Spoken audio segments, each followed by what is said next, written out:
All right, we're back with part two of our conversation with Fred Smith, blogger extraordinaire, author of Where the Light Divides, which we're going to maybe ask him about in a minute, and founder of The Gathering, which we've been talking about in part one. And as Fred was talking about The Gathering, he described it as a place where people can learn in the context of relationships. Is there enough of that going on in the public discourse generally now, Fred? And if not, what can we do about it? What can philanthropy do about it? Yeah, no, there will never be enough. Obviously, I think we know that just the opposite is happening, that people are actually being rewarded for having dogfights. And that's unfortunate. So I think there's even more of a need for these places where people can come and learn from each other. But everything seems to be working against it. Media, I think, at least when I was growing up in the Walter Cronkite era, you thought what you were getting was news and not entertainment. He certainly wasn't very entertaining, but now it's flipped, of course, and television has become primarily an entertainment media, which it probably always was, but all the media now is entertainment, and it's no longer a point of view, it's a point of the spear. So yes, I think we need even more places where people can have these conversations. What, switching topics now, religion. What is the relationship between philanthropy writ large and religion? I mean, we certainly need more learning in the context of relationships. Do we need more religion? Do we need more tolerance for religion, more understanding of it? What one might think that big philanthropy is dismissive of, or maybe ignorant of religion. What about religion and philanthropy? Yeah, well, I think you could almost prove that philanthropy comes out of religion. If you look at the formation of the institutions that were created to do philanthropy, the early hospitals, universities, so much has come out of our religious roots. And so the word philos, from which philanthropy comes, actually it's a Greek word, and it means two people who have something in common. It doesn't mean the love of a person.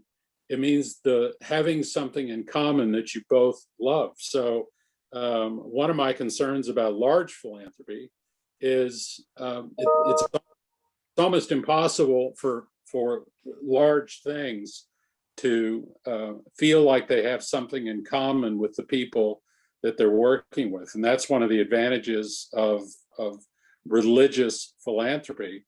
Number one, it tends to be localized. It tends to be highly personalized. It tends to be hands-on. And if you look at the numbers, or the last time I looked at the numbers, what we call philanthropy or charity or giving is basically concentrated in those local congregations. So the people that get the attention, the people that get the news, are the people that have formed, enormous foundations in the projects that they're working on. But while local giving or local philanthropy doesn't exactly dwarf big philanthropy, it certainly has a longer history, and it certainly does more to work at the local level than the big philanthropy. So religion as a delivery service of philanthropy is pretty enormous. In fact, the Gates Foundation, Melinda said that had they not formed partnerships with churches in Africa, they would not have had a delivery system for many of their programs. So they recognize the partnership for churches and for religion. So if we lose the religious roots, I think we're probably in danger of losing a lot of the impetus for philanthropy in general. And just one more thing, it seems like philanthropy is moving from the basis of love to I just love to solve problems, or I love to fix things, or I love big issues. And I haven't come up with a word to replace philanthropy yet, but I think we're going to have to, because it's not so much, love of people based anymore as it is a kind of abstract desire to solve big problems. So spending $1 billion to go to Mars may be termed as philanthropy, but I just can't see it. Yeah. Okay. Well, isn't that word maybe charity? Well, yeah. No? Yeah. I don't have a word for it. I mean, I know that charity has a bad name now. Yeah. But in terms of at least Christian perspective on religion, charity's pretty essential. Yeah. Friendship, charity, and philanthropy. The gathering as an opportunity for friendship. Going back to our discussion with you in part one, do you think in our sort of democratic society, our liberal democratic organizational unit over the past few centuries, that somehow the matter of friendship has drifted? And so therefore, apart from understanding charity as opposed to philanthropy, do you think friendship is another, perhaps a reason for the success of the gathering? Would you comment on that just briefly, Fred? Oh, Dan, I think that's a really good insight. I think friendship is almost the basis of the gathering. When we talk about learning in the context of relationships, what I found was people that wanted to just learn could go online or read books, and people who just wanted relationships could, go off on a weekend together. But the unique part of it was with learning and relationship, friendships were built. And those friendships have lasted literally for generations. And that's what's so exciting to me. When we started this, it was 5 guys like me. And now it's not just friendship, but it's family friendships. I mean, they take vacations together. They work on things together. They've learned to really enjoy each other. So when I look out on the crowd and I think about the growth of the gathering, sometimes people say, well, we just need to be a younger organization. And I go, no, we need to add another generation to this organization, because that's how deep friendships are built over the course of generations. That was my desire. Yeah. Well, one more question. We'll sell you some books here, hopefully. In your book, Where the Light Divides, what am I doing there? You have a short chapter called If I Were Rich. And in that chapter, you quote C.S. Lewis. So I'm going to now quote C.S. Lewis as you do in the book. No man who says I'm as good as you believes it. He would not say it if he did. The claim to equality is made only by those who feel in some way to be inferior. So in these populist times where people often look askance at, richer people, often big philanthropists, should we, and even here, I guess I mean maybe we at the Giving Review and other critics of big philanthropy, should we maybe be a little more hesitant to harshly critique, or at least be a little bit more skittish about harshly critiquing big philanthropy? No, I think critiquing is fine. I think a lot of us grew up with small institutions.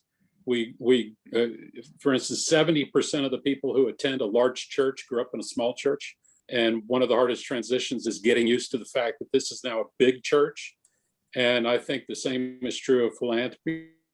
I know when we started in 1985, there was no Gates, there was no Omidyar, there was no Jeff Skoll, there was none of that. And so we've had to adjust to a redefinition of what's an appropriate size for philanthropy. And these are formed by people with big personalities. I mean, it's just whatever they're going to do, they're going to do big, and they're going to do some good, and they're going to do some harm, but to your question about the C.S. Lewis quote, it's in the context of the end of the book, Screwtape Letters, and Screwtape proposes a toast, and he gives an illustration, which I think is the answer to your question. He said that one Greek tyrant had requested help from another Greek tyrant about how he could control his people. And so the Greek tyrant went to visit the other, and they walked out into a field of wheat, and so the older tyrant just took his cane and snicked off all the heads of the wheat that had grown up over the others. And he said, that's what you do. You get rid of anybody that pops their head up above the norm. And so Lewis goes on to say, but even better from Screwtape's perspective, even better is the stalks of wheat are starting to bite off their own heads, because nobody wants to appear to be excellent. Nobody wants to appear to be, better than anybody else. And so it's not just a matter of saying I'm as good as anybody. It's a matter of saying I'm going to make sure that I don't even appear to be as, better than anybody or as good as anybody. So I think that's somewhat the situation we're in. People are almost afraid of appearing to be excellent. Their desire is to be average. Yeah. Well, all right. Why don't we, with that admonishment to aim for excellence, why don't we finish up there? And thank you, Fred Smith, for your time, and My pleasure doing this with us today. Yes, thank you, Fred. It was wonderful. Thank you, Dan. Thank you, Mike.